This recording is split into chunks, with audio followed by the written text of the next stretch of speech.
Buenas noches a todos y a todas los que nos encontramos aquí.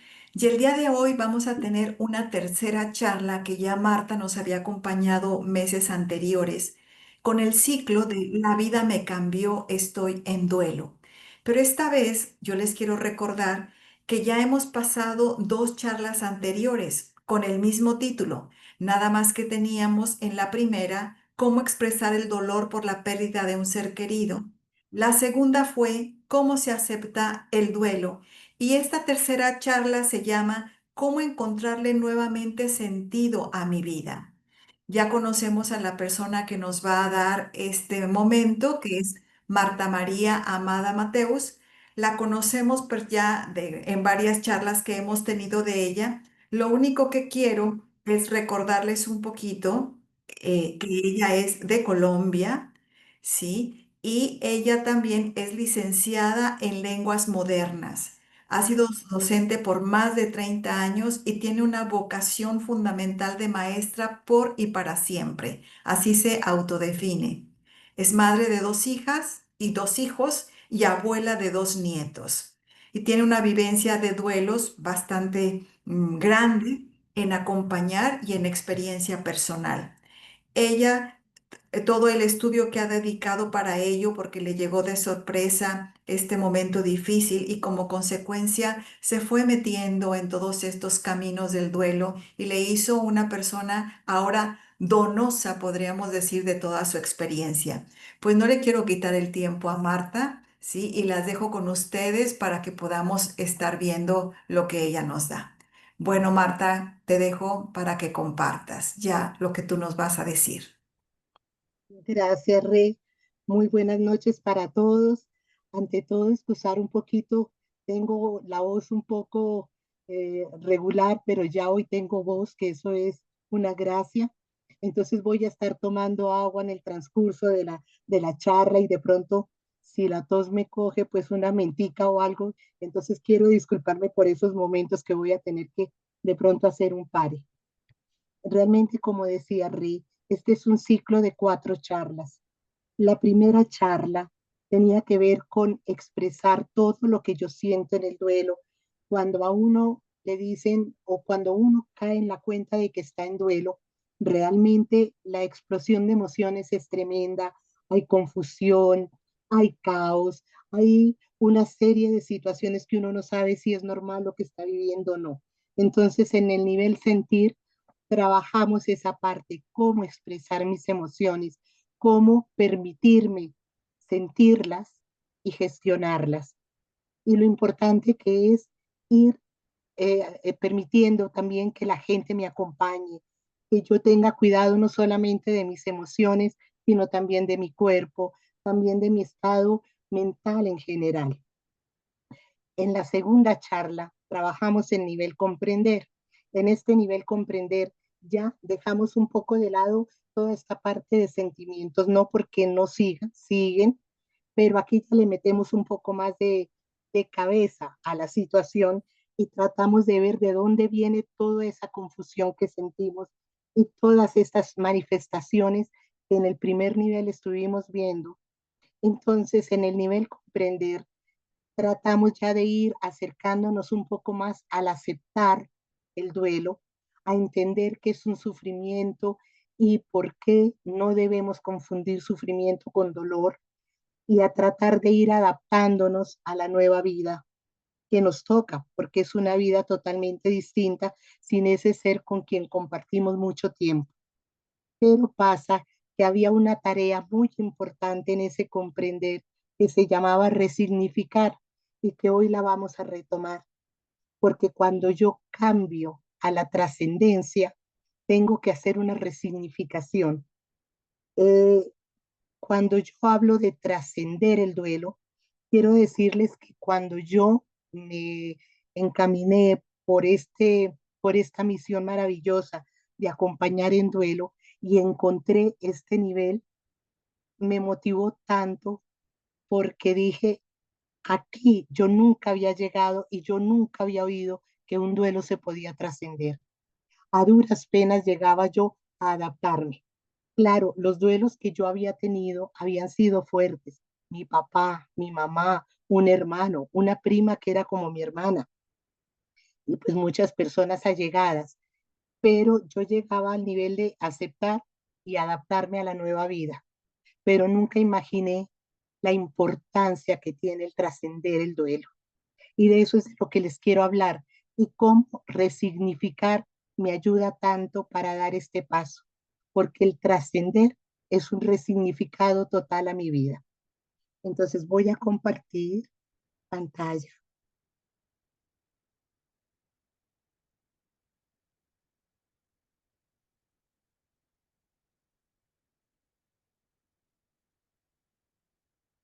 Bueno, ¿están viendo mi pantalla?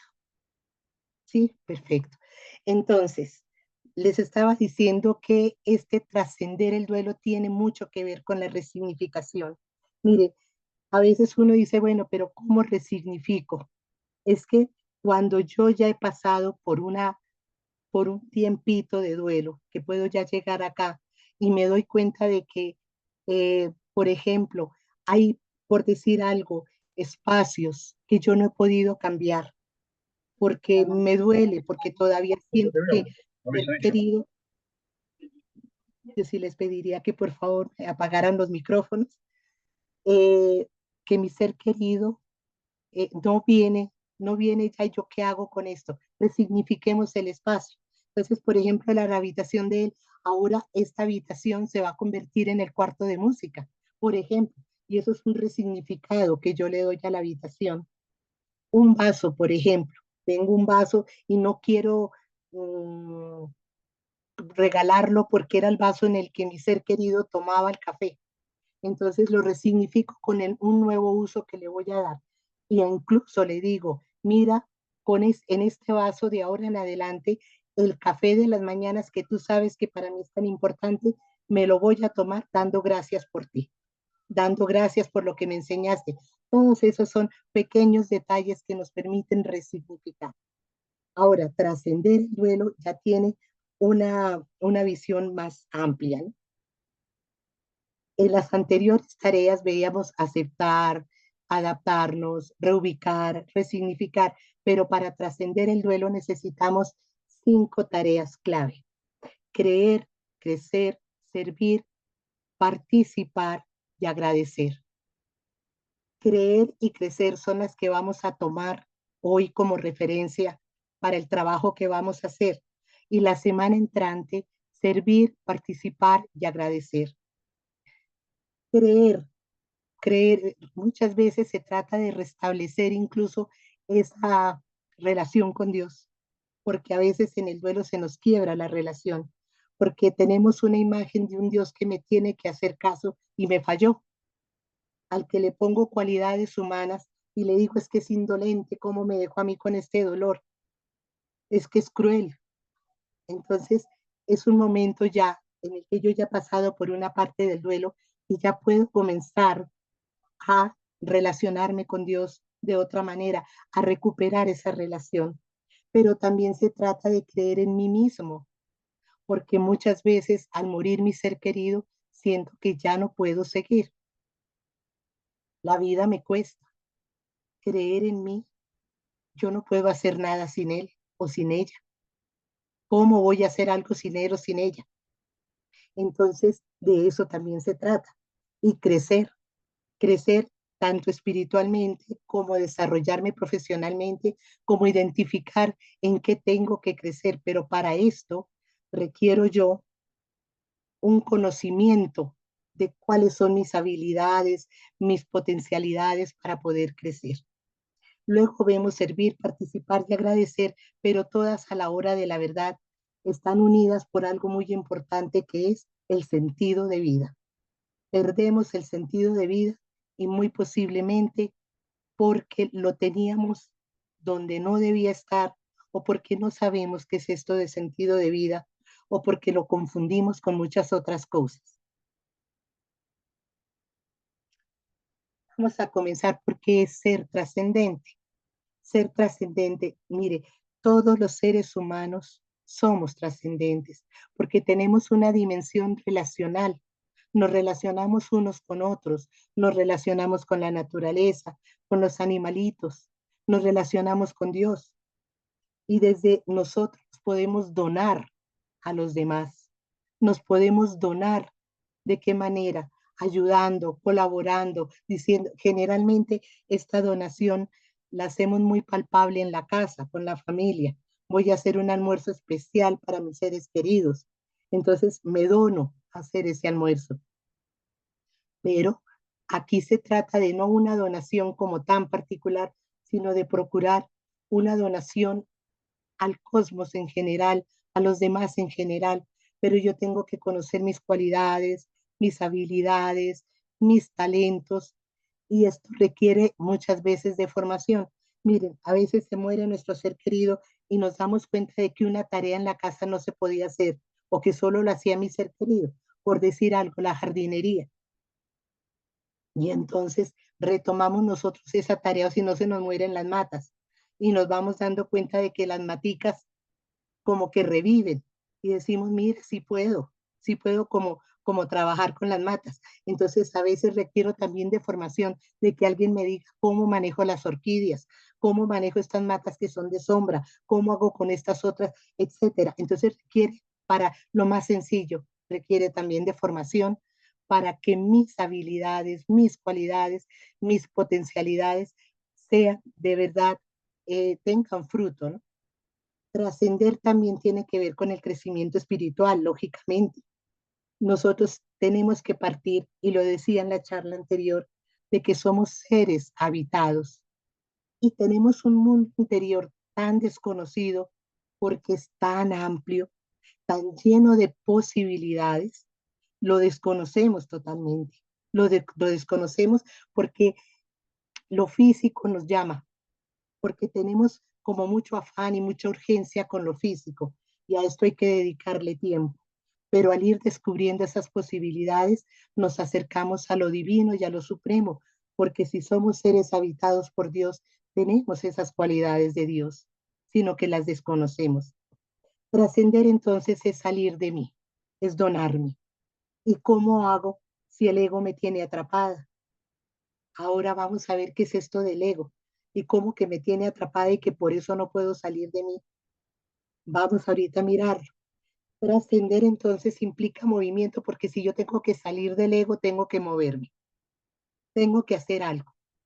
Y cuando yo salgo del ego, sale, triunfa el amor. El amor es la esencia. El amor, yo vengo del amor. El amor es esencia. Entonces ese movimiento lo tengo que hacer. Cuando yo quiero salir del duelo, tengo que hacer un paso muy fuerte del dolor al amor. Y puedo decir que el dolor se ubica en el ego y paso al amor, que es trascender el duelo. Para hacer todo este trabajo requiero de ser observadora de mi interior y a esto hay que dedicarle tiempo. Por eso la propuesta que yo hoy traigo es una propuesta que requiere tiempo, es una propuesta de parar y de mirar que si yo soy trascendente, tengo que darme esa oportunidad. Cuando quedamos en duelo, cuando caemos en duelo, hay un inmenso vacío.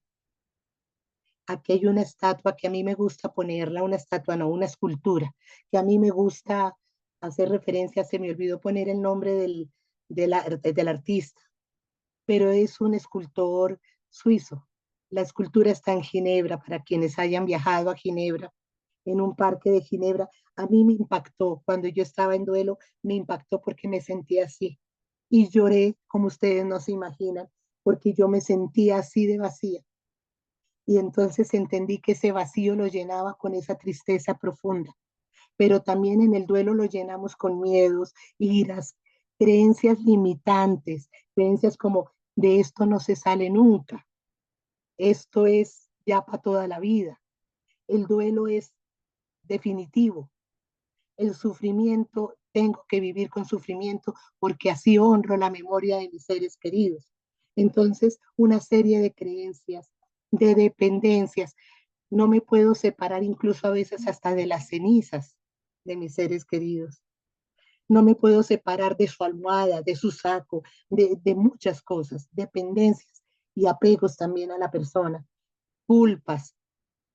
vergüenza, que la vergüenza es un sentimiento que se da especialmente en aquellos duelos donde nos da cuando muere la persona por algo que no es correcto o que no lo vemos correcto, como por ejemplo eh, cuando matan a un ladrón, por ejemplo, y salen en las noticias y que asesinaron o que mataron o que un ladrón que estaba haciendo tal y cual cosa, y su familia siente vergüenza también. Y hay muchos otros momentos también para sentir vergüenza. Pensamientos intrusivos, que son todos esos pensamientos que se nos vienen a la mente todo el día, que no nos dejan en paz. Y todos relacionados con el dolor, con la muerte, con los últimos momentos, con lo que me dijo, con lo que no le dije, etcétera. Sufrimientos, aislamiento y finalmente lo que siempre decimos, ya no tiene mi vida sentido. Y lo peor del cuento es que esto es como una zona de confort para muchos, porque en medio del dolor uno quiere que le toquen esa tristeza. Déjenme, no me molesten. Yo sé cómo llevo mi duelo. A veces ahí nos quedamos en esa zona de confort. Y hay personas que llevan 20 años, 25 años en esa zona de confort. Quizás porque no sabemos dónde colocar nuestro sentido de vida. Entonces, ¿cuál es el sentido de vida? Hay muchísimas frases, muchísimas definiciones. Yo tengo aquí algunas pautas que nos pueden ayudar. El sentido de vida es como esa luz que está en el horizonte y me invita a caminar. Eduardo Galeano lo llamaba utopía y a mí me gusta, pero es que no es propiamente una utopía, es algo que es cierto, es algo que yo tengo que tener claridad de hacia dónde voy,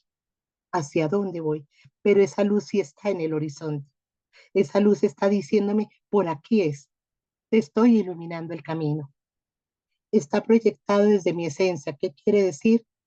El sentido de vida es desde dentro, no desde fuera. Yo no puedo decir que el sentido de mi vida está en el carro que me voy a comprar, o en la finca que voy a tener, o en el viaje que voy a realizar. El sentido de mi vida está desde dentro, desde mi esencia, desde mi espíritu. Está proyectado desde ahí.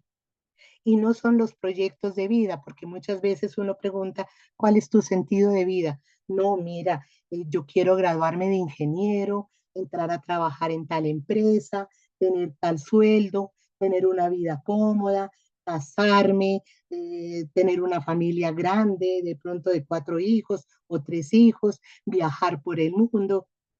¿Y qué tal que no puedas entrar a esa empresa? Se te fue el proyecto de vida al suelo, el sentido de vida y no había sentido de vida. El sentido de vida es el que a pesar de la caída te invita a seguir caminando. El proyecto de vida cuando se cae, tengo que cambiar. Miren, yo tenía el proyecto con mi hija de hacer una empresa chiquitica, no la empresa grande, una microempresa, porque mi afán era, si yo me muero, ¿cómo queda ella? Y se murió ella, y dije, ¿y mi proyecto? Y quedé en el vacío, quedé en un vacío que dije, ¿qué hago? No quiero vivir. Claro, tenía mi sentido de vida en los proyectos, lo tenía totalmente fuera de donde era. Ahora, el sentido de vida es señal de libertad espiritual. Cuando hablamos de autocuidado, generalmente decimos, sí, el cuidado físico, sal a caminar, haz deporte, aliméntate bien, duerme bien, pero el autocuidado espiritual muchas veces lo descuidamos y lo descuidamos porque no hay generalmente espacio. El autocuidado espiritual que nos da la libertad viene de la oración, de la meditación, de la contemplación. Y para eso muchas veces no tenemos tiempo. El sentido de vida también viene, nos da, nos da la libertad de elegir, porque cuando me dan opciones, digo, escojo esta, porque esta es la que ayuda a mi sentido de vida. Esta es la que va orientada desde mi sentido de vida. Me ayuda a tener posturas, a optar por, en todo sentido, para conseguir una pareja, para conseguir un trabajo, para incluso eh, políticamente. La clave del sentido de vida, yo no puedo saber de mi sentido de vida si no me conozco. Esto lo logré yo entender cuando mi proyecto se me fue al suelo y me sentí sin sentido. El autoconocimiento es la clave, pero el resultado es hermoso y es la autorrealización. Decía Víctor Frank, ese psiquiatra, neuropsiquiatra, que, que vivió la Segunda Guerra Mundial, que la vida no es búsqueda de placer, sino búsqueda de significado. Y ese significado es el sentido de vida. Cuando yo tengo sentido, él decía, no importa los cómo. Si yo tengo sentido, sé para dónde voy. Y eso es lo importante. Entonces, viene esta imagen que para mí fue significativa. Dice, el camino es hacia adentro. Y yo los invito y las invito para que la miren bien.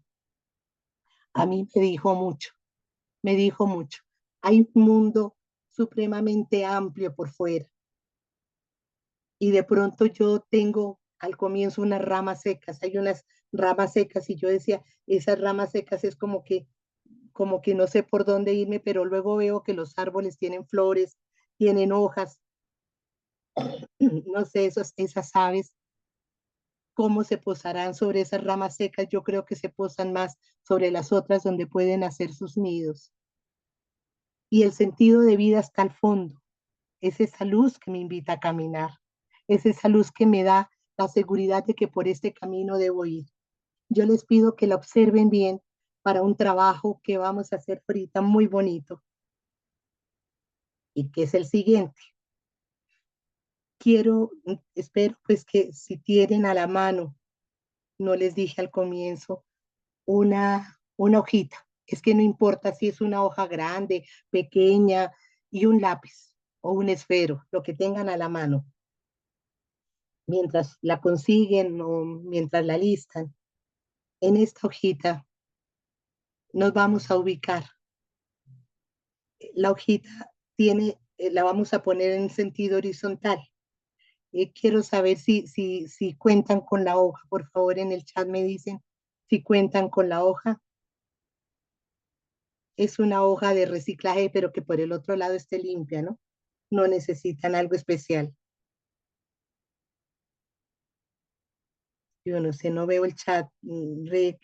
¿Sí tendrán la hoja? Eh, Algunos han puesto que sí. Ah, bueno. Bueno, en honor a las que ya me contestaron, entonces voy a continuar.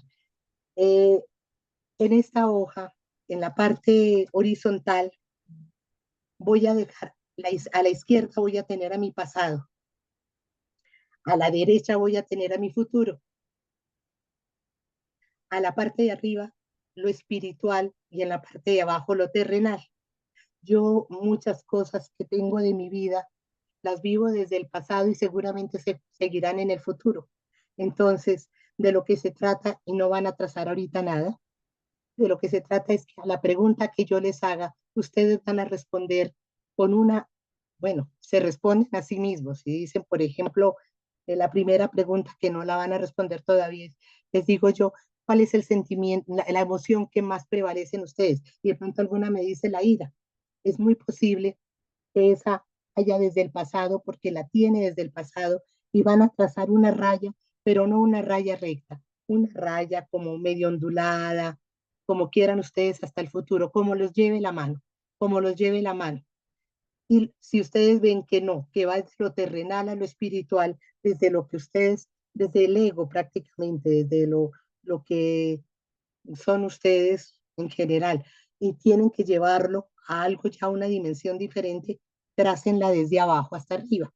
Pero la raya tiene que ir de borde a borde.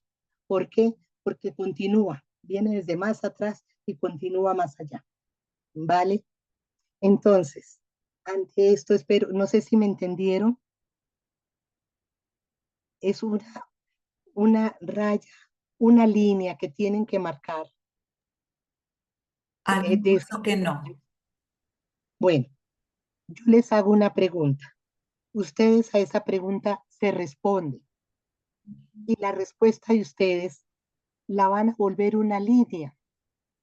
Esta línea la van a llevar, si ustedes creen que la respuesta viene desde el pasado y que se va a quedar en ustedes hasta el futuro, la trazan de manera horizontal, ondulándola un poquito, subiendo, bajando, como ustedes quieran, hasta el futuro.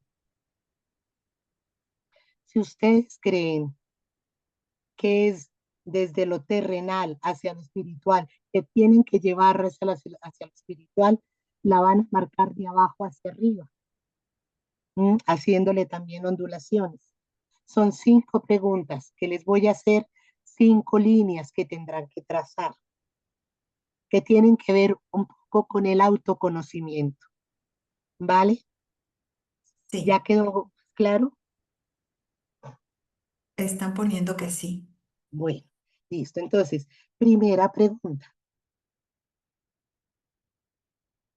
¿qué emoción percibes que es en la que más vibras? ¿En qué emoción por lo general es en la que más vibras? Y te doy las 6 emociones que se consideran básicas. En el miedo, en la ira, en la tristeza, en la alegría, en el asco o en la sorpresa. ¿En cuál de esas emociones vibras más? Y trazas la raya. Para mí, mi raya iba del pasado hacia el futuro, por eso la tracé así.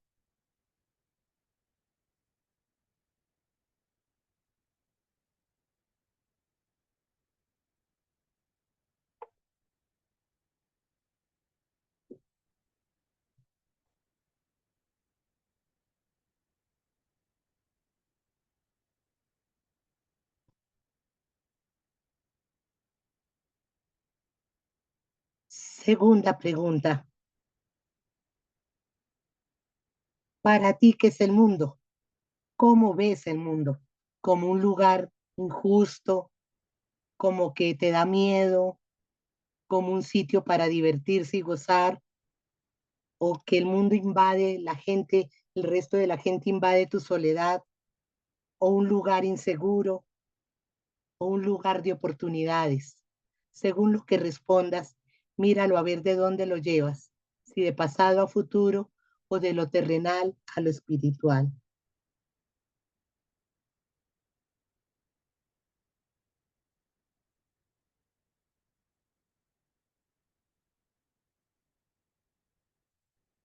Yo consideré que de lo terrenal a lo espiritual, mi respuesta.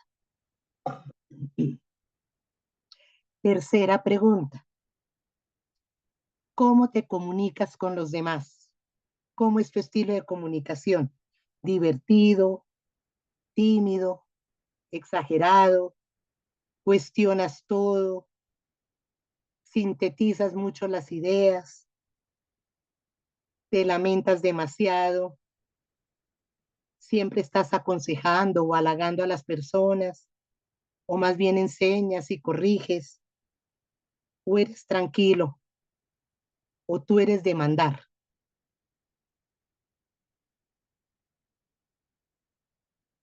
Según tu respuesta, traza tu línea.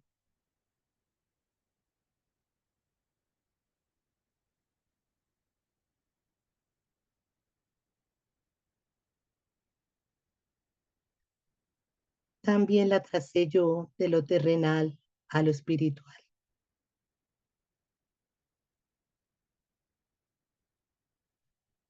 Cuarta pregunta, ¿de qué huyes en la vida? ¿Algo te hace huir? ¿De personas que te hagan vulnerable, que te hagan sentir vulnerable? ¿O de pronto de personas que te provoquen problemas? ¿O de pronto de ti mismo? ¿O de pronto huyes del dolor? ¿O huyes de sentir emociones? ¿O de pronto huyes de lo vulgar, de lo corriente? ¿O le huyes al fracaso, a la mentira?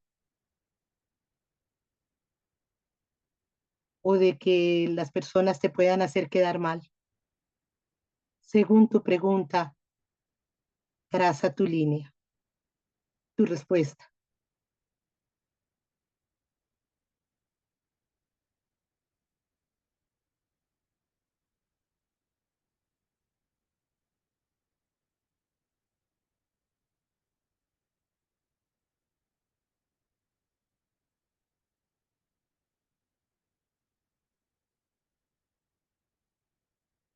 La quinta pregunta. ¿Cómo te gustaría que te viera el resto del mundo? Generoso, triunfador, perfecto, capaz, alegre, fuerte, distinto a los demás o inteligente, fiel, motivado. Según tu respuesta, marca tu línea.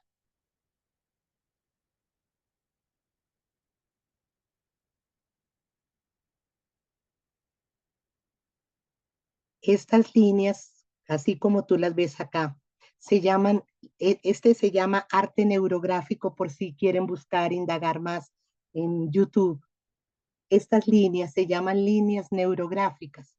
Van conectadas con el cerebro por las preguntas que yo te fui haciendo y van orientadas hacia el sentido, hacia el autoconocimiento. Pero resulta que si tú ves donde se cruzan las líneas, quedan así, ¿sí? Son fuertes los cruces y no se permiten. ¿Por qué? Porque esta forma de cruzar indica estrés entre las dos líneas, la que tú hayas contestado de una forma y la otra, indica estrés. Entonces, tenemos que suavizarlas, tenemos que redondearlas. ¿Cómo se hace? Mira acá atentamente porque yo lo puse acá, pero como yo estoy desde un computador, no me quedó tan fácil hacerlo. Sin embargo, se trata de esto. Mira, esta trató de unir una línea con la otra haciendo un redondeo. Si te das cuenta, se hizo un redondeo, trazando una línea, de una línea me fui a la otra, haciendo una, una esquina redonda. Luego mira que también lo hice con estas de acá, la de acá y la de acá. No me quedó tan correcta la otra porque es que es muy difícil en el computador, pero se trata de unir las líneas haciendo ese redondeo y echándole color dentro, color negro, ¿sí? Entonces, el trabajo ahora y desde lo que tú respondiste y desde tu autoconocimiento es rellenar, hacer todos esos redondeos que se requieren entre una línea y otra. ¿Cómo? Para que queden como pasó en esta, miren, acá esta diapositiva. Entonces, mientras tú haces ese trabajo, te voy a dar 1 minuto y medio más o menos, que es lo que dura la música. Es importante porque me lleva a meterme dentro de mí, a interiorizar, a trabajar conmigo. Por eso yo los invito a que lo hagan. Esto así como se los puse es muy sencillo. El arte neurográfico va para trabajar una cosita de estas en 2 horas, pero aquí como está es muy sencillo y lo podemos hacer con frecuencia, con algunas preguntas que tenemos y las llevamos o del pasado a lo espiritual o de lo terrenal al futuro, no sé, como ustedes quieran. Se trata de jugar un poco, pero lo importante son esos redondeos que ustedes hacen al final, que si ustedes se dan cuenta, quedan como si fueran neuronas. Y por eso se llama arte neurográfico. Ya entrando un poco dentro de ustedes mismos, seguimos. Entonces, para poder identificar, para podernos autoconocer, tenemos que partir de nuestra personalidad. Yo no me puedo autoconocer si no sé quién soy. Cuando nosotros nacemos, traemos ya una carga biológica innata que se llama temperamento. Este temperamento muchas veces viene también, esto es hereditario, esto muchas veces viene también, dicen, ¿no? Que influido por la cultura. Por ejemplo, dicen, es que los ingleses son flemáticos por naturaleza, son flemáticos. Esto está un poco devaluado, pero de todas maneras dicen o que los caribeños son sanguíneos, entonces que generalmente todos vienen como con esa explosión de alegría, de emociones. Puede que sí, pero el hecho es que sí venimos todos ya con unos elementos propios, son hereditarios y nacemos con ellos. Y cuando ya entramos en contacto con nuestros cuidadores y con el entorno en la infancia y cuando incluso en la adolescencia se nos va formando el carácter. Y ahí hablamos si tiene un carácter fuerte, si tiene un carácter débil, si es de buen carácter o mal carácter. Y este carácter muchas veces lo analiza la psicología desde la emotividad, desde la actividad y desde la resonancia, es decir, hasta dónde una impresión puede durarme mucho tiempo o paso rápido. Entonces, por ejemplo, hay personas que una persona les dice algo y duran bravas todo el día y hasta el día siguiente. Y hay otras personas que a los 5 minutos les ha pasado. Entonces le dicen si son primarias o secundarias. Esto viene también con el carácter. La unión de temperamento, con lo que nacemos, más carácter, conforma nuestra personalidad. Ahora, vamos con el ego y la esencia.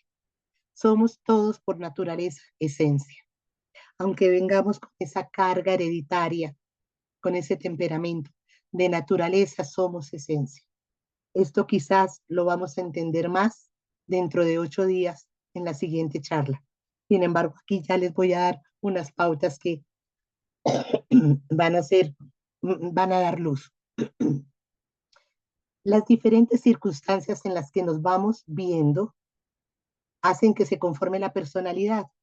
Entonces, un niño pequeño, un bebé, cuando nace, no podemos decir, oiga, pero es que miren, ese niño viene como con rabia, ¿no? Es que ese niño así llore, inspira ternura, inspira dulzura, ve uno la esencia en ese bebé, pero sí a medida que va creciendo y según las situaciones que vaya viviendo, esas heridas que llamamos de infancia, esas vivencias que tiene por su entorno, se va conformando el ego.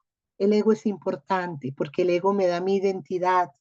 El ego me puede decir yo soy diferente de este o del otro por esta y esta razón, pero el ego también hace que se forme una personalidad que es más una especie de armadura que me impide ser como realmente debo ser, que me impide ser desde mi esencia y eso me hace sufrir, eso me pone mal.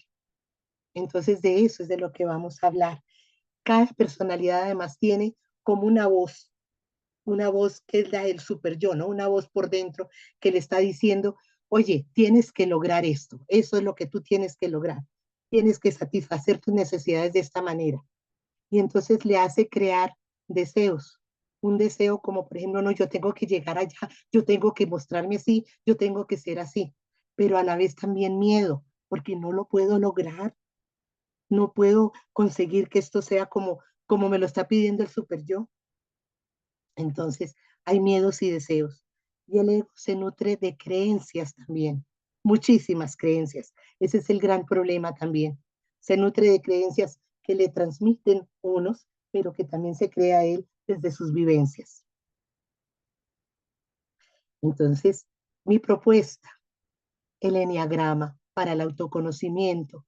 ¿Por qué razón el enneagrama? Puede haber muchísimas herramientas. Para mí el enneagrama resultó ser la herramienta como más cercana, más familiar, como que entendí más, como que se me hace, no sé, se me hizo no fácil, no tampoco es que sea tan fácil entenderla, pero se me hizo humana, muy humana. La llaman el mapa del alma, la llaman también la matriz de talentos innatos que no se desarrollan. Y esto lo vamos a ver dentro de 8 días, porque lo que vamos a ver hoy no tiene tanto que ver con estos talentos innatos que no se desarrollan. Nos permite ser observadores de nuestra propia vida y nos permite evolucionar en la conciencia. ¿Qué pasa con el enneagrama? Yo no sé si ustedes tengan algún conocimiento, pero a grosso modo voy a explicarles. El enneagrama es una herramienta milenaria. Muchísimos siglos atrás hablan de las culturas orientales, pero se fue rescatando bueno, hubo como en el siglo cuarto, no sé, los padres del desierto, fue como en el siglo cuarto, Así es. Sí, los padres del desierto, ellos trabajaron lo que después nosotros llamamos pecados capitales o la iglesia llamó pecados capitales, pero estos pecados capitales como que se asociaban a una de estas personalidades, como que el uno estaba muy llamado a la ira, como que el dos estaba muy llamado al orgullo, como que el siete a la gula, como que, bueno, etcétera. Entonces los fueron también asociando, pero ya en el siglo XVII los jesuitas fueron dándole un poquito más de forma, encontraron la herramienta, le fueron dando un poquito más de forma. Y luego viene un místico armenio, Gurdjieff, a comienzos del siglo XX, que le da más forma todavía y habla de estas 9 personalidades, pero este señor las deja así como en el aire y viene un liviano que se llama Ichazo, Oscar Ichazo, que ya le empieza a dar todavía más forma, pero realmente el que le da más forma, y es el que conocemos hoy, para no hacerle la historia tan larga, es un chileno psiquiatra, Claudio Naranjo, y desde esa visión de Claudio Naranjo y de Oscar Ichazo también, es que yo les voy a plantear esta parte del enneagrama. Entonces, el enneagrama es esta herramienta que tienen acá. Se compone de un círculo que indica unidad. Todos estamos unidos, todos somos uno. Y eso lo vamos a ver mejor dentro de 8 días cuando hablemos de las herramientas para el sentido de vida. Pero todos somos uno, es la unidad. El triángulo es la perfección. Y luego viene una imagen azul, unas rayas azules que conectan los otros números del triángulo, une el 3, el 6 y el 9, y las rayas azules el 1, el 4, 2, 8, 5 y 7, y luego el 7 nuevamente el 1. Indica movimiento, por eso el 7 va al 1, otra vez del 1 al 4, del 4 al 2, de los al otro, y así. Y entonces habla de 9 personalidades, 9 personalidades que son muchos más. Aparentemente son 9, son las bases, son las bases.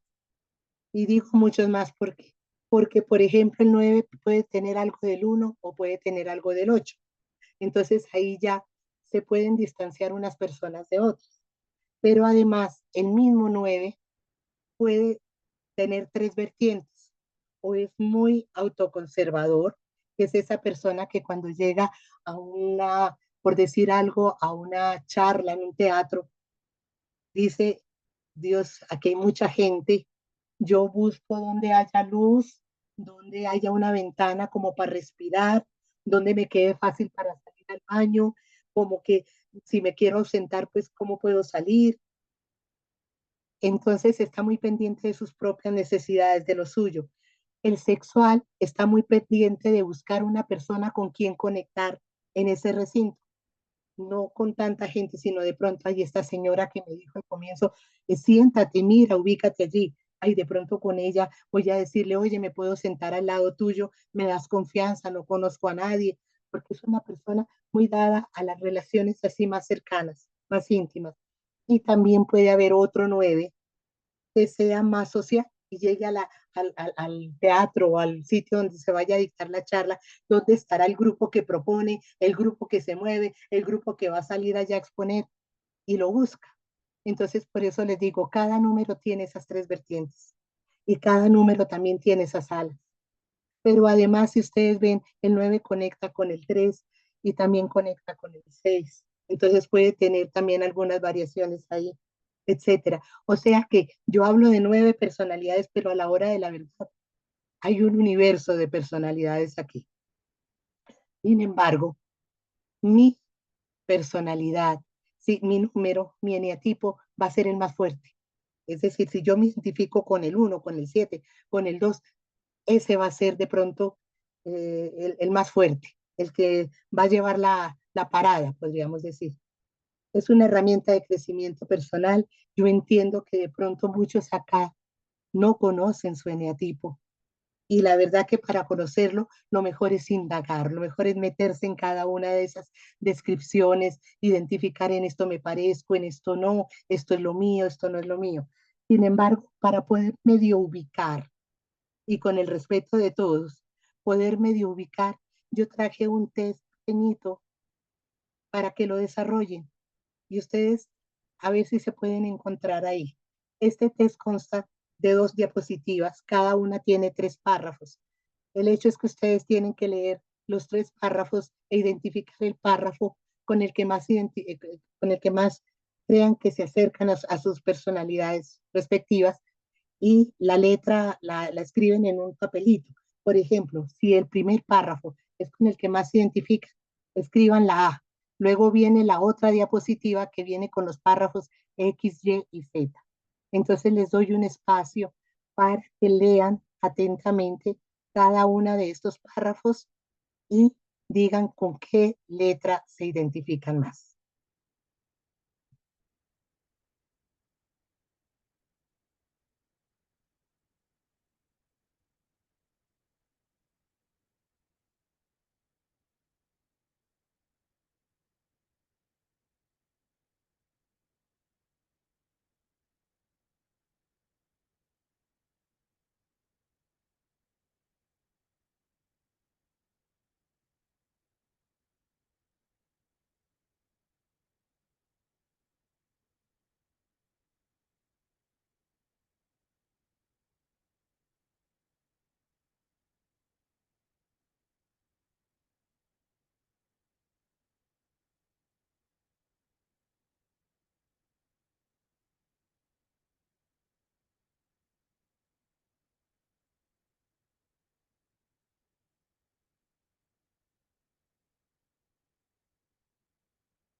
¿Puedo cambiar a los otros párrafos? Si en el chat me ponen, por favor, Reci me puede ayudar aquí. ¿Qué dice? Están componiendo que sí. Bueno. Entonces, siguiente diapositiva. Escojan aquí la letra con la que más se identifican, del párrafo con el que más se identifiquen.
¿Podemos cambiar? Me contestan en el chat, por favor. Que sí. Bueno, entonces miren, aquí están las soluciones a eso que ustedes respondieron. Si contestaron a X, muy posiblemente eres 7. Muy posiblemente, no estoy asegurando. Eres entusiasta, optimista, hábil, impulsivo, que son las características principales del 7. Si tienes A y Y, eres 8. Eres desafiador, seguro, decidido, dominante. Eres esa persona que se para al frente y les dice a todos, oiga, esto no se hace así, ¿por qué lo hicieron?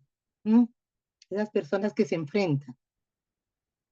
AZ es el 3, es el triunfador, adaptable, ambicioso, consciente de su imagen, quiere lograr objetivos, dice, allá tengo que llegar y llego como sea. allá tengo que llegar, y le gusta la acción. El BX es 9, es el pacificador, tranquilo, receptivo, complaciente,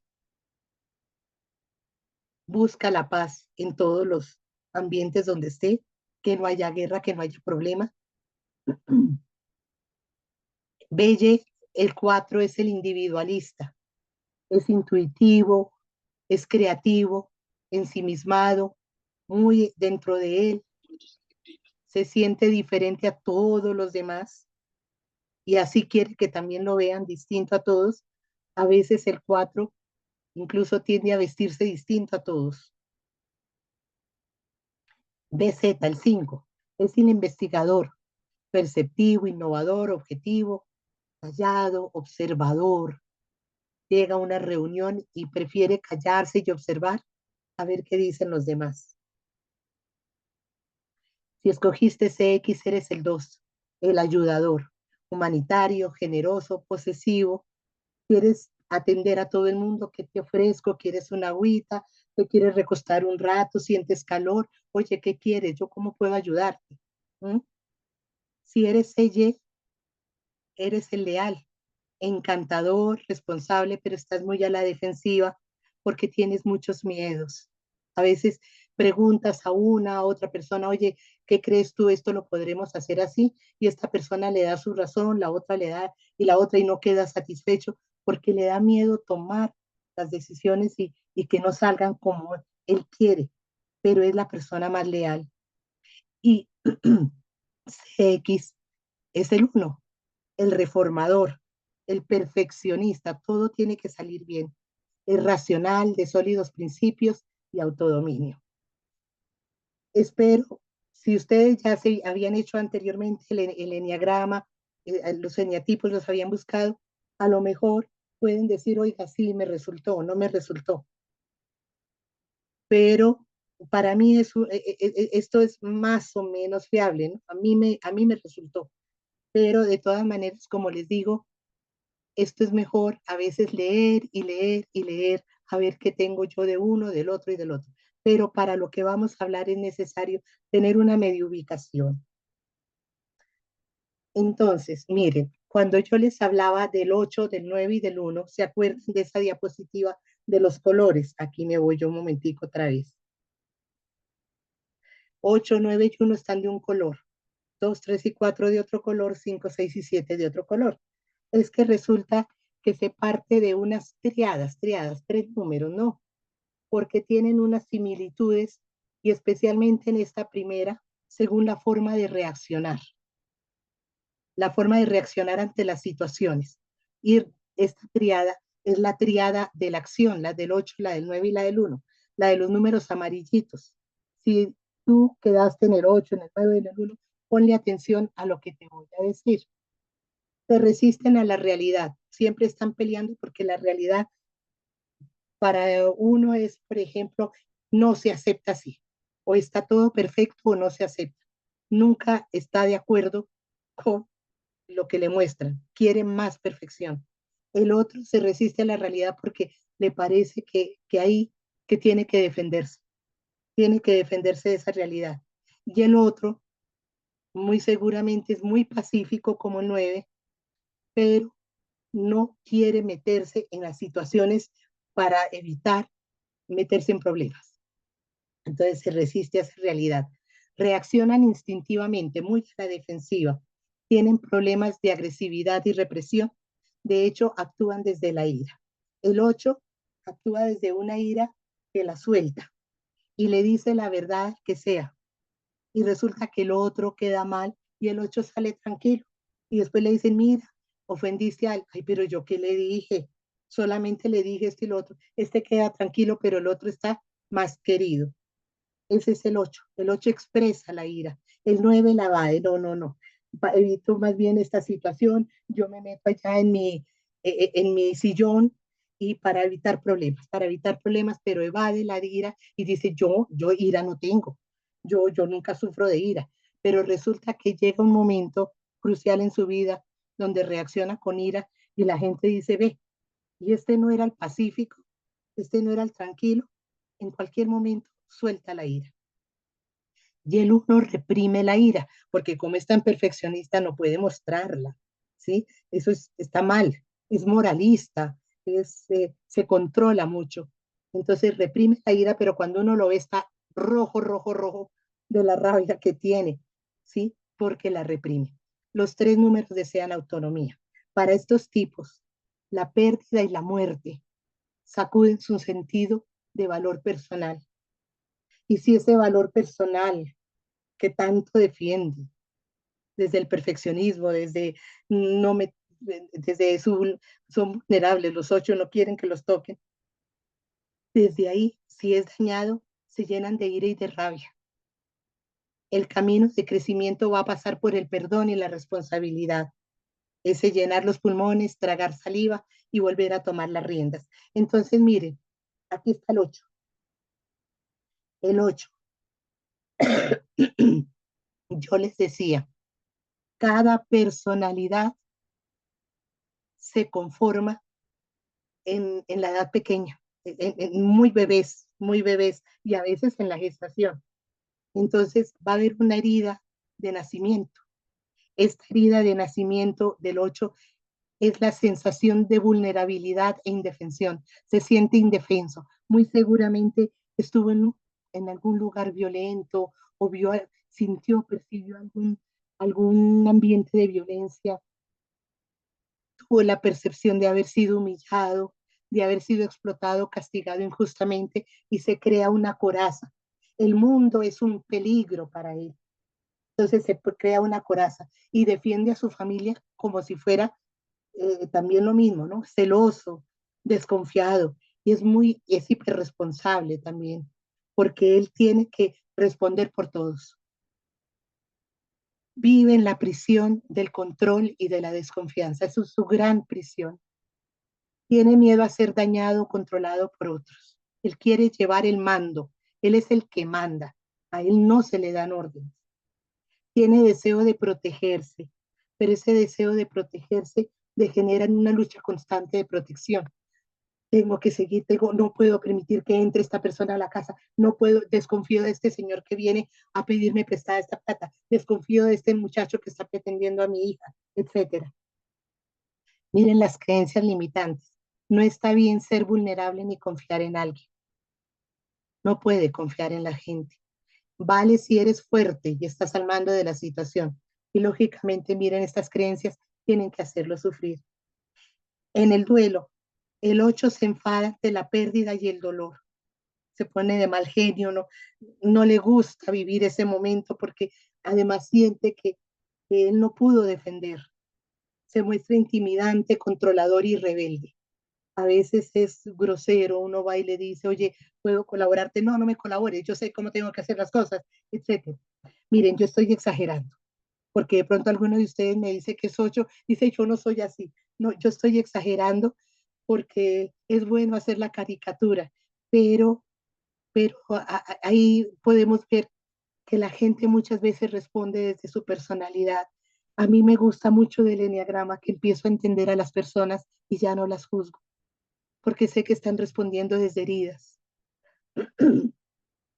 Se mantiene firme para quienes lo necesitan. Ahí está, ahí está, da apoyo. Si se estresa mucho, porque a veces en el duelo se estresan, él prefiere ser cínico y aparentar que no siente nada y mostrarse, no, ya esto va a pasar y con el tiempo las cosas se van a solucionar y etcétera, ¿no? Se aísla y lo vive en secreto, el duelo. ¿Qué tiene que hacer el 8? Reconocer que la vulnerabilidad forma parte del proceso de duelo. Si tú eres 8, yo te invito para que tengas en cuenta esta frasecita. Vamos con el 9. El 9, que les decía yo que es el pacífico, su herida es de una percepción, aquí se me, perdón un momentico, ay, me salí de la pantalla, no, tiene la percepción de que él no es importante, él no es bienvenido, él fue uno más.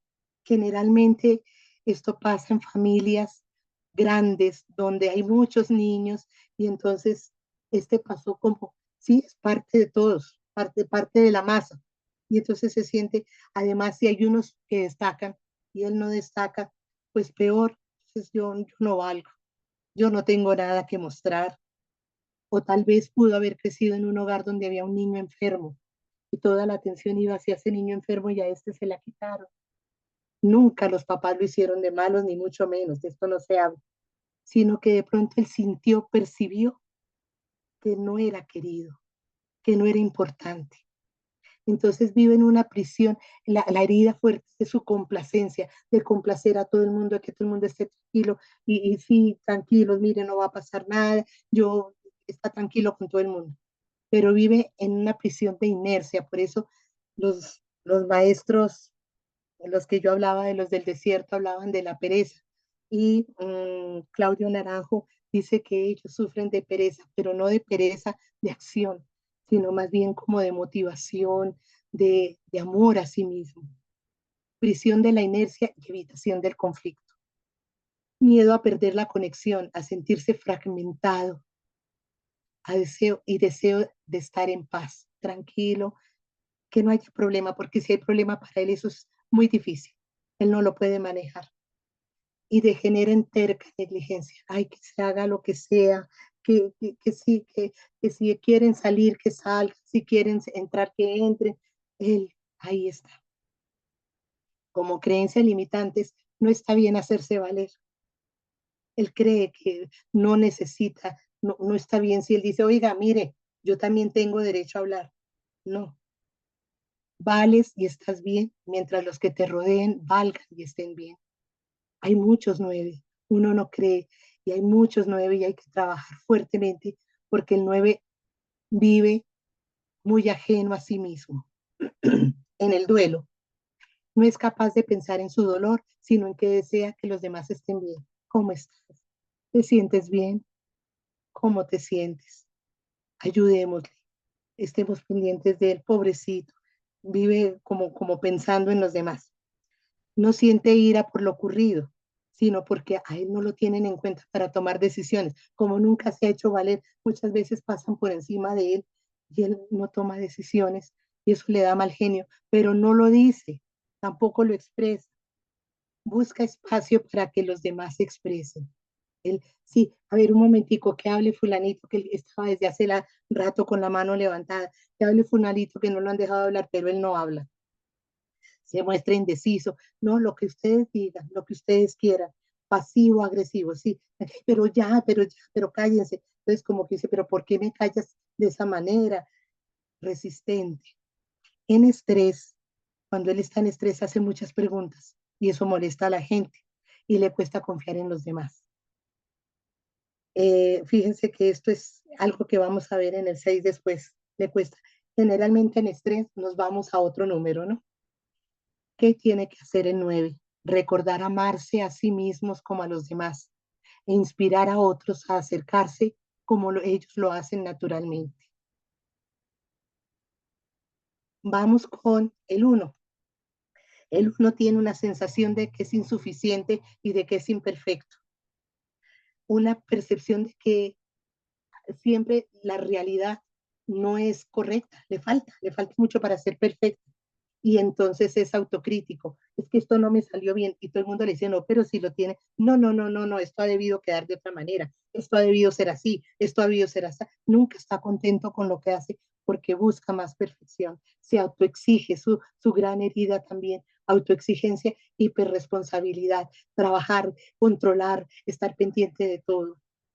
Quizás es así porque muy pequeño al niño a lo mejor le exigieron que incluso muchas veces pasa que el niño fue como el mayor de la familia y por alguna razón muere el papá o el papá se enfermó o el papá viajó. Entonces, este niño adquirió la responsabilidad de sus hermanos. Entonces se acostumbró a ser así también.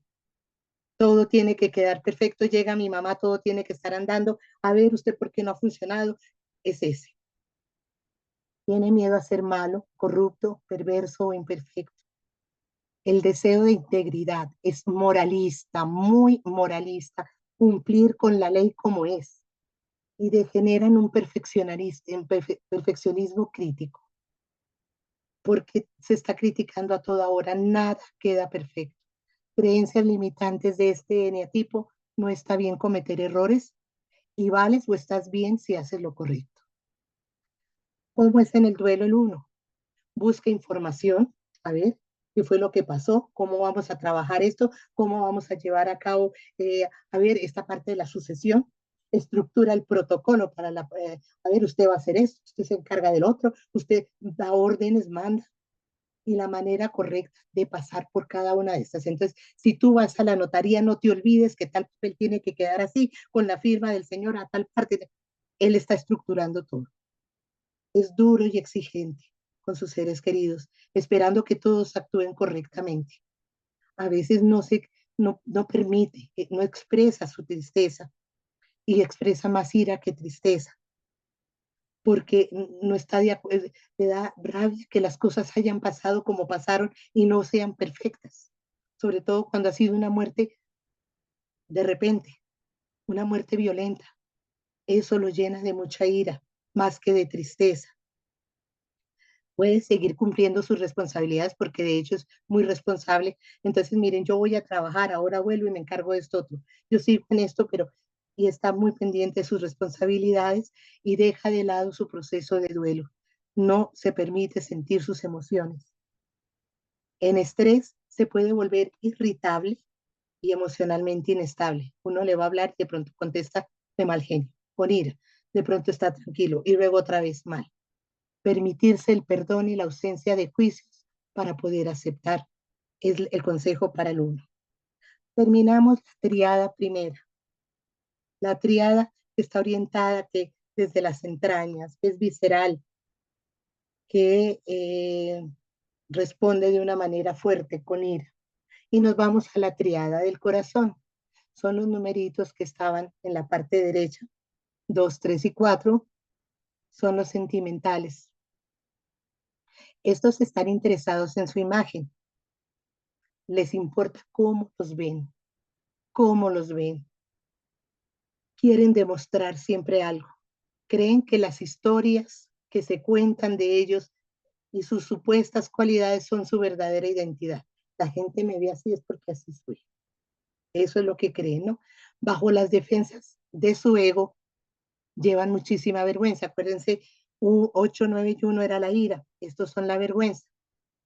Les da pena que su imagen no se muestre como ellos quieren y sufren de vergüenza. El 2 la expresa.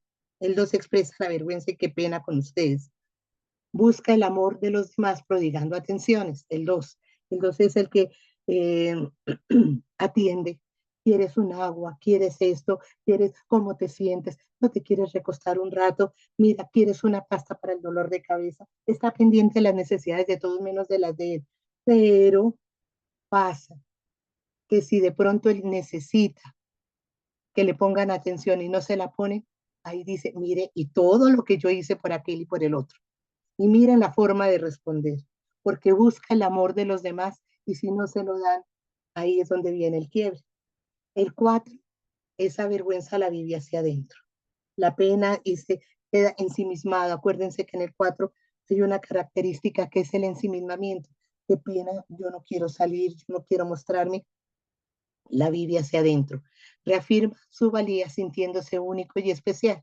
Y el 3 hacia adentro y hacia afuera, porque busca que lo miren y que digan muy bien, pero si no lo logra, por dentro está con una vergüenza tremenda. Los 3 números desean atención, los anteriores deseaban autonomía, estos desean atención. Y en momentos de duelo y pérdida luchan con el vacío y la depresión. Los que están muy centrados en la imagen luchan con esto, con este vacío y la depresión, y alcanzan sanidad en caminos de amor y relación auténtica con ellos y con otros. Buscan conexión y amor. Vamos a ver cómo es esto. El 2.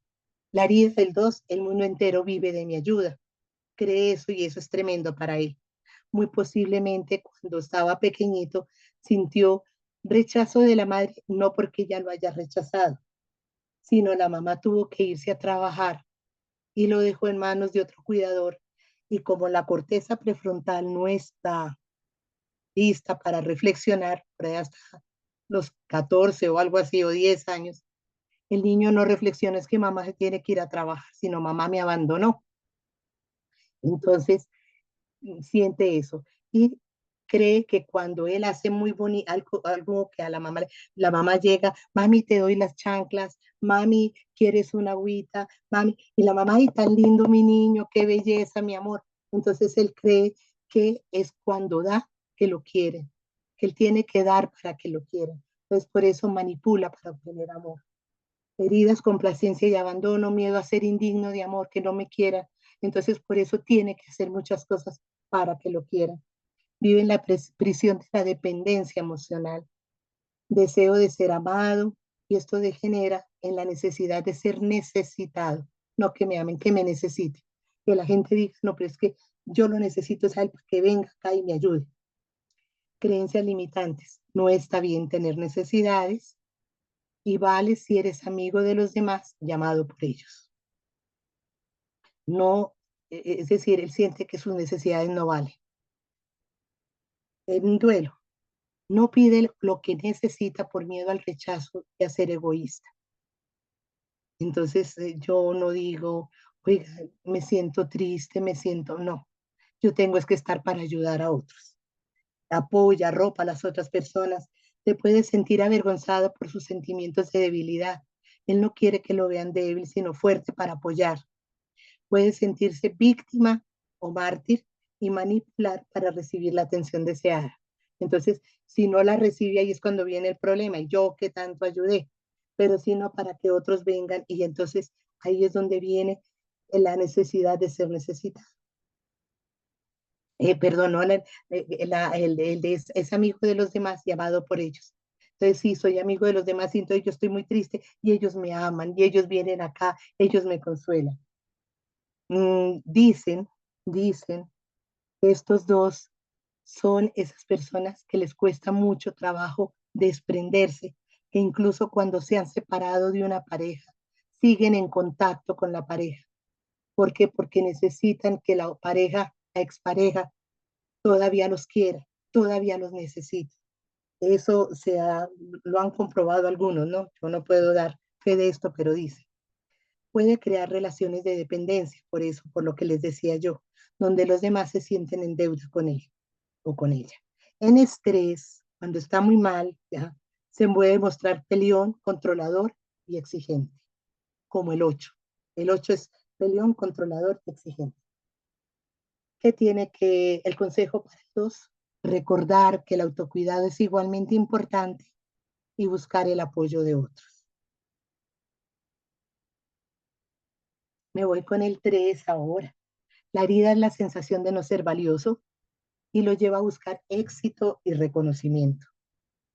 Muy posiblemente fue valorado por su buen rendimiento. Ay, mira las notas, bravo, mira cómo tocas piano, bravo, mira cómo declamas, bravo. Entonces él veía que lo valoraban ahí y se acostumbró a mostrar para, para que lo valoraran.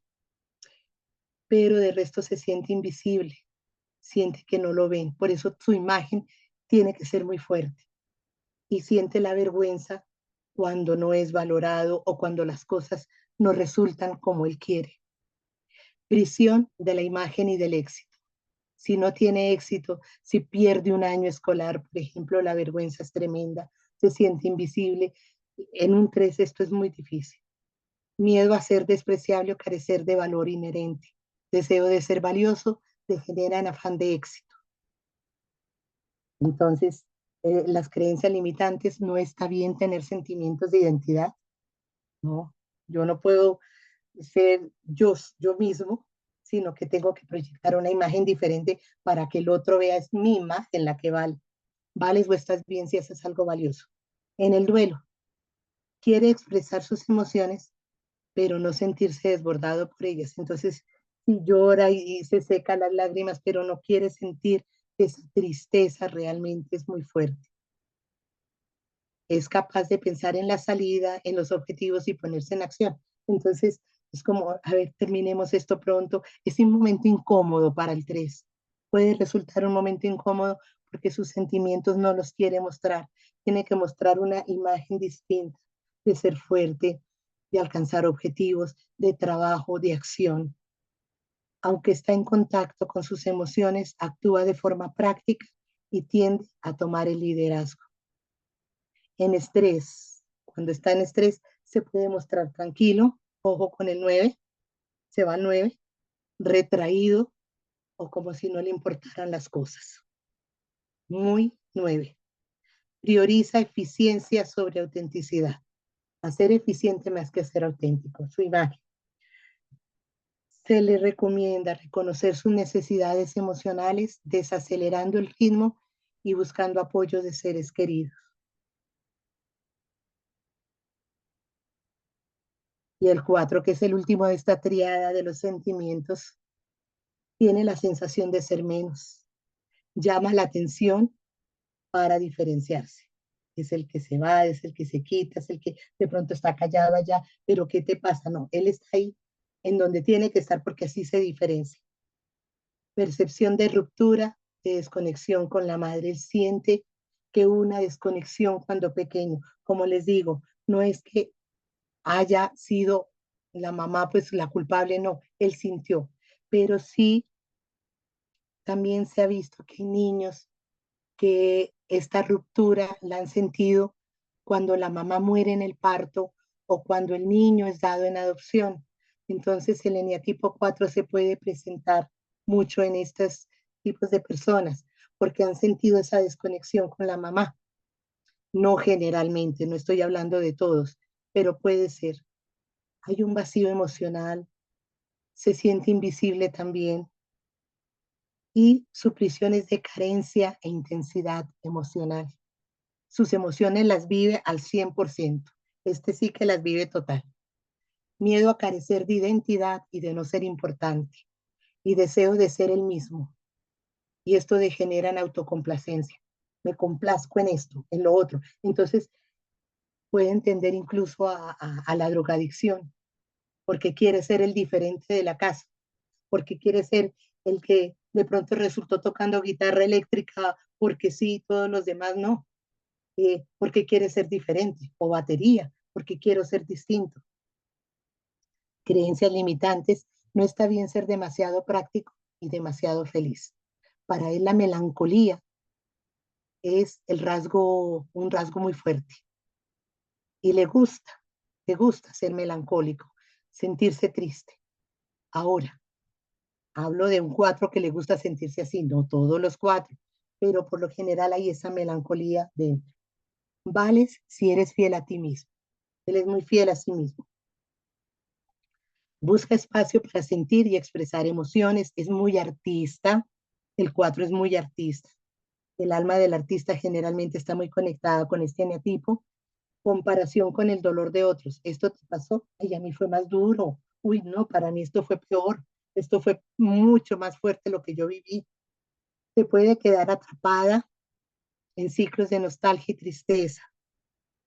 Le importa que los demás, bueno, exagera sus emociones, dramatiza, y le importa que los demás estén en contacto con sus sentimientos, que sintonicen, que digan, ay, pobrecito, es que está sufriendo. Puede sentir rechazo, incomprensión y en el fondo vergüenza. En estrés, se puede volver demandante emocionalmente, esperando que los demás llenen su vacío. Bueno, me voy a la última triada de la cabeza, que son 5, 6 y 7, son los mentales. No quiere decir que porque sean los mentales sean los más inteligentes, porque de pronto puede parecer eso, ¿no? No, los mentales son los que los pensamientos no los dejan vivir tranquilos. Es por eso, ¿no? Tienden a la ansiedad, experimentan una falta de apoyo y orientación, se entregan a comportamientos que ellos creen que van a mejorar su seguridad. Bajo las defensas de su ego, estos llevan mucho miedo, lo van a expresar. El 7 hacia afuera. Son valientes y aventureros, pero le temen al vacío interior, al duelo, le tienen mucho miedo. El 5 es hacia adentro. El miedo es el exterior, es que le tiene miedo y entonces mejor se retira y se van y se encierran en un cuarto. El miedo del exterior, perdón, y se aíslan del mundo. Y el 6 sí es el miedo interior y de todo tienen miedo, ¿sí? Necesita que el mundo les dé pautas. Por eso le preguntan al uno, oye, ¿tú qué crees de esto? Oye, ¿y tú qué crees al otro? Y luego al otro. Y no está conforme. Tiene miedo de tomar decisiones. Tiene miedo de enfrentar la realidad. La gran preocupación de esta triada es vivo o muero. Realmente el miedo en general está asociado con la muerte.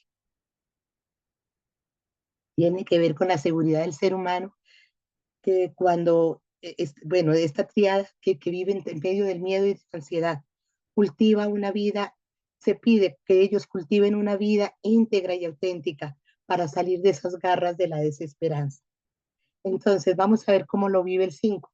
El 5 tiene una sensación de que a él le faltó apoyo por parte de la mamá, de que lo dejaron solo, de que la mamá de pronto se desconectó de él.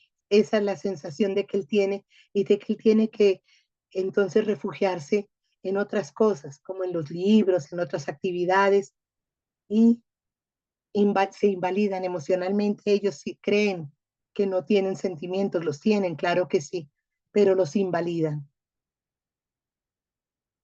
Les pregunto a uno, ¿cómo te sientes? No, bien, muy bien, no tengo problema. Pero no te sientes triste, pues claro, algo de tristeza, ¿no? Pero esto va a pasar. Bien, bien, porque no se pueden dar el permiso de sentir.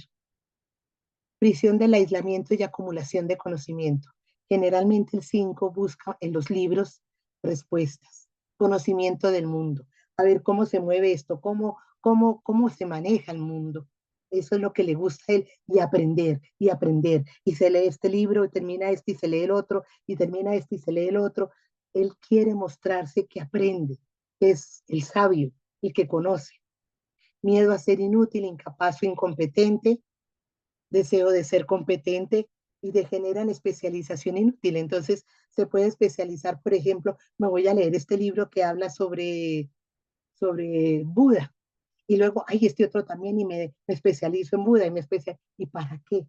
¿Para qué no? De pronto, alguien me pregunta por Buda y yo puedo decirles, soy el que conoce. ¿Mm? En duelo, necesita información clara antes de tomar decisiones. Requiere quietud y tiempo a solas. A él hay que dejarlo más bien solo. El 5 no le gusta que lo estén molestando y preguntándole menos. Prefiere retirarse. Experimenta profunda soledad interna, pero no la demuestra. Se retrae y se comporta con egoísmo y de pronto con cinismo, pero pasa un poquito como con el 8. ¿Pero te pasa algo? No. ¿Pero por qué? ¿Tendría que pasarme algo? No, estoy bien, estoy muy bien. En estrés se puede volver indulgente y caprichoso, sintiendo que nada lo satisface y que nada se puede enfocar. Un poquito se va al 7, que esto es parte del 7, la indulgencia y el ser caprichoso. Puede parecer frío o distante. De hecho, el 5 por lo general es así, como que pone una barrera para que no lo toquen, no, sobre todo emocionalmente, que no le lleguen con sentimientos, porque no, eso no le gusta a él. Él no enfrenta sus sentimientos. Consejo para el 5. El duelo no es algo que pueda analizar y comprender, porque como él está buscando analizar y comprender todo, el duelo no lo puede analizar y comprender. Por lo tanto, debe equilibrar habilidades intelectuales con la expresión emocional y conexión con otros. El 6. La herida es que está en un mundo egoísta, vanidoso, puede confiar. Él no puede confiar en ese mundo y busca seguridad afuera. Muy posiblemente vivió en un ambiente variable. Pudo ser un papá que a lo mejor daba miedo en la casa, pero a veces otra vez, a veces como que se comportaba de una manera muy suave, muy indulgente. Entonces como que eso lo tiene a él como sí o no, sí o no, sí, no sé cómo actuar. de pronto con fuerza o de pronto siendo muy suave. Pudo ser eso, o de pronto sí pudo ser también un papá bastante represivo y quizás por eso tantos miedos. Hay inseguridad en él, es hiperresponsable, el que tiene que cumplir con sus tareas, es muy leal, como veíamos en el cuadro inicial, porque es de todos los de eneatipos quizás el más fiel, en el que más se puede confiar, pero vive en esa prisión de la duda y de la búsqueda de seguridad. Tiene miedo a carecer de apoyo y orientación. Yo necesito que me digan para dónde, ¿sí? Deseo de seguridad, de generar fuerte apego a las creencias. Tiene tantas creencias por eso es que tiene tantos miedos. Las mayores son, no está bien confiar en mí mismo, él no confía en sí mismo, y vales o estás bien si lo abarcas todo y haces lo que se espera de ti. A veces, como no confía también en los demás, prefiere asumir todas las tareas, yo las hago, para no tener que depender de los demás y que de pronto lo hagan quedar mal. El 6 en duelo necesita saber con quién puede contar. Más que nunca busca a alguien que sea leal. Necesita calmar su preocupación y ansiedad. Como tiene tantos miedos, este neatipo es muy dado a ser ansioso, más que el 5 y el 7. Busca estar preparado para lo peor. Siempre indaga, bueno, doctor, ¿y qué pasó? Y entonces tiene un cáncer, pero doctor, más o menos cuánto tiempo le queda. Doctor, pero ¿qué puede pasar? ¿Cómo puede ser esta evolución? Pero doctor, porque él busca estar preparado para lo peor, siempre para que no lo cojan de sorpresa. En estrés puede sentir vergüenza y miedo al fracaso y centrarse solo en objetivos. Muy 3. Busca validación externa para tomar decisiones, puede proyectar su miedo en los demás, contagiando su ansiedad y duda. Siente que lo ponen a prueba y puede reaccionar con agresividad. Me estás poniendo a prueba, ¿verdad? Eso es lo que tú quieres. Como está tan desconfiado, puede ser agresivo. ¿Qué debe hacer él? Reconocer la ansiedad y encontrar maneras saludables para gestionarla. Y nos vamos con el eneatipo 7, el último ya. Siente, hay una sensación de que él no puede conectar de que él no tiene por qué conectar con el dolor, de que la vida tiene que ser para gozarla, de que él necesita como tener muchas actividades para evitar pensar en que él tiene un vacío interior y siente que de pronto se desconectó muy pronto de la protección materna. Puede suceder en el eneatipo 7 que el niño estaba muy pequeño cuando llegó el otro hermanito y entonces la mamá le dijo, a ver, hacia un lado porque tengo que ponerle atención al niño. Entonces él pudo haber sentido en ese momento una desconexión con la mamá y dijo, pues yo me voy a mirar a ver cómo yo me distraigo solo, cómo yo me enfrento solo, cómo yo hago mi vida solo, ¿sí? Y entonces también hay un vacío emocional muy fuerte en el 7, porque no quiere reconocer sus sentimientos, sobre todo si son de tristeza, y busca placer fuera. Su prisión es evadir el dolor y buscar estímulos continuamente. Este es un eneatipo que generalmente busca el placer para evadir estar en un ambiente de tristeza.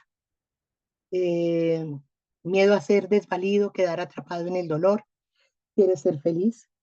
Y estos degeneran escapismo frenético y por eso un cuidado tremendo. Claro que todos los eneatipos pueden tener esa tendencia, pero el 7 puede degenerar en consumo de alcohol, de drogas, del juego, etcétera, por ese escapismo frenético.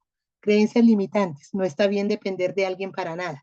Él sintió que la mamá lo desconectó, entonces yo me voy a vivir solo, a hacer solo mi vida, a jugar yo, a entretenerme yo solo, a divertirme yo solo. Y si mi mamá ya está preocupada, ay no, yo estoy aquí en lo mío. Vales y estás bien si te sientes bien y obtienes lo que deseas. Lo importante es sentirse bien. ¿Cómo es en duelo? Se muestra distraído, incapaz de decidir y centrarse en algo. Puede sentir ansiedad si se siente agobiado y privado de lo que necesita. Tiende más a la acción busca más la acción, a ver, para poder escapar y no tener que enfrentar su dolor. Entonces puede ser que diga, mira, yo hago esto, yo me ocupo de tal cosa, yo les cocino hoy, ustedes están muy tristes, mejor yo me voy y hago tal cosa para escapar, pensar en el dolor. Por eso sus heridas pueden durar mucho tiempo y no verlas, él no las ve, pero no sanan fácilmente. Minimiza los problemas de quienes lo rodean. Ay, pero no es para tanto. Sin embargo, puedo decir que un 7 por su manera de ser, puede ser la persona que más apoye emocionalmente a otras en duelo. Que sea, miren, una señora comentaba que había un señor que estaba con cáncer ya terminal y él decía, quiero que sea mi sobrina la que me acompañe porque ella me trae vida. Y era un eneatipo 7. Era la persona que iba y le daba vida y él se sentía contento. En cambio, los demás llegaban con caras largas. Y en un acompañamiento en duelo también, porque es la persona que de pronto puede darle como más vida a otra que esté muy apática, muy triste, muy mal. Claro, si no minimiza los problemas, ¿no? Evita conversaciones profundas, lo que confunde a sus familiares y amigos que no saben cómo ayudarle en momentos de duelo. En estrés se puede volver rígido y perfeccionista y nada le complace. Se puede ir al uno. ¿Qué tiene que hacer el 7? Parar de hacer tantas cosas y permitirse momentos de reflexión y procesamiento emocional, expresar y gestionar sus sentimientos. Hemos dado la vuelta a todos los números y a todos los eneatipos les concierne la búsqueda del sentido de vida, porque de alguna manera todos se perdieron el sentido de vida si hablan desde la personalidad. ¿Para qué vivir? ¿Para qué nací? ¿Cómo identifico el propósito de mi vida? El sentido de la vida desde el enagrama reside en reconectar con la propia esencia y la trascendencia del ego, a través del autoconocimiento y la aceptación compasiva de la personalidad y la herida de nacimiento. Con esto hemos dado toda esta vuelta, pero este último párrafo es el que se viene a desarrollar la semana entrante. ¿Cómo conecto con mi propia esencia? ¿Cómo puedo trascender el ego? Y esto fue una pauta para irme conociendo, ya esto es parte del autoconocimiento. Pero lo que yo les decía es entender que yo puedo ser este eneatipo, pero que me tengo que, eso no es malo, ningún eneatipo es malo, ninguno, pero sí tener como compasión de mis características, de mi situación, para poderme dar el gusto, el derecho de poder pasar, de poder trascender y de poder sanar esa herida de nacimiento. Dejo de compartir acá, re, lo logré, la voz me sirvió. No sé si haya preguntas. Pues te agradezco mucho, Marta, este paso tan rápido por el enneagrama y la manera en cómo vive el duelo. Y antes de pasar a las preguntas, vamos a cortar para la grabación.